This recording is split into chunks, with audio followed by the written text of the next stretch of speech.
Sino mang nangangailangan sa manggaling tutulungan, tawagin lamang ang ating tagapagtanggol. Laban sa mga galit at sinungaling umanda, pagkat nandito na ang ating tagapagtanggol. Sino mang nangangailangan sa manggaling tutulungan, Kaisa-isa kong anak, Jesus Nazareno Montenegro.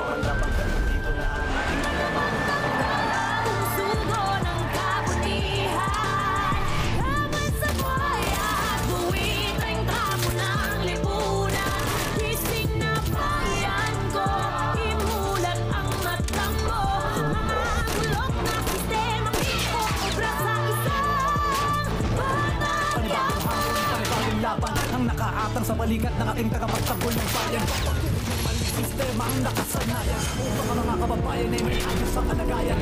Mga buhayan at mga tiwaling pinuno, Jesus Nazareno ang magliligtas sa bagong sugo. Batas na batang Quiapo ay muli nang ipatutupad na may mabuting puso na hindi matitipad. Kaya hanggang ngayon damang-dama pa rin ang gutom ng mamamayang nagmamakaawa sa kunting tulong. Ngunit di madinig-dinig parang mga walang tenga. Ngunit ang lakas makatunog kapag usapang pera. Mga politiko kurakot, naubod ng buraot. Mga magagaling lang pag umabigat humakot. Pag may sakuna natin mo alam kung saan lupalot. Hahanapin at kakagilapin tong mga hayop. Ngunit anumang hirap sa atin na nangyayari ay merong tagapagtanggol na tatayong bayani na maging patas ang hani ng bawat bunga tani na ang tangi nagtanim. May tayo rin nakararami. Laman din ng bulsa natin ang kaban ng bayan. Kung nga ba o dagdag sa kanyang kayamanan, basta tandaan sa oras ng pangangailangan. Huwag kalimutan, tawagin ang kanyang pangalan. Bagong sugo ng kabutihan, laban sa buhaya at buwit ang tapo ng lipunan. Gising na bayan ko, imulat ang mata mo. Mga bulok na sistemang di uubra sa isang bagong sugo ng kabutihan, laban sa buhaya at buwit ang tapo ng lipunan. Gising na bayan ko, imulat ang mata mo.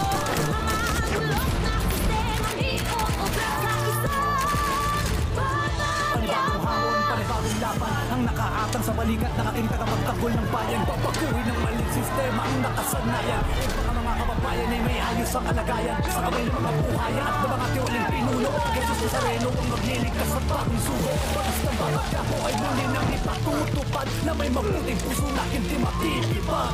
Kaya hanggang ngayon damang-dama pa rin ang gutom ng mamamayang nagmamakaawa sa kunting tulong. Ngunit di madinig-dinig parang mga walang tenga. Ngunit ang lakas makatunog kapag usapang pera. Mga politiko kurakot, naubod ng buraot. Mga magagaling lang pag umabigat humakot. Pag may sakuna natin mo alam kung saan lupalot. Hahanapin at kakagilapin tong mga hayop. Ngunit anumang hirap sa atin na nangyayari ay merong tagapagtanggol na tatayong bayani na maging patas ang hati ng bawat bunga tani na ang tangi nagtanim. May tayo rin nakararami. Laman din ang bulsa natin ng kaban ng bayan. Punto nga ba o dagdag sa kanyang kayamanan, basta tandaan sa oras ng pangangailangan. Huwag kalimutan, tawagin ang kanyang pangalan. bagong sugo ng kabutihan, laban sa buhaya at buwit ang tapo ng lipunan. Gising na imulat ang mata mo.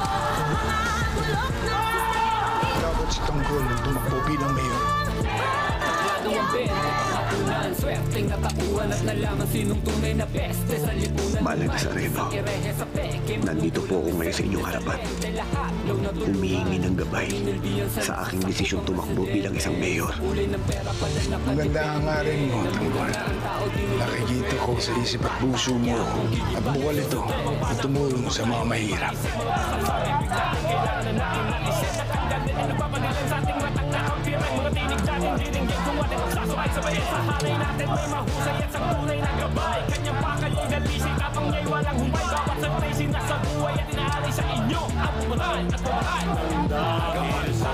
Sino mang nangangailangan sa manggaling tutulungan, tawagin lamang ang ating laban sa mga galit at sinungaling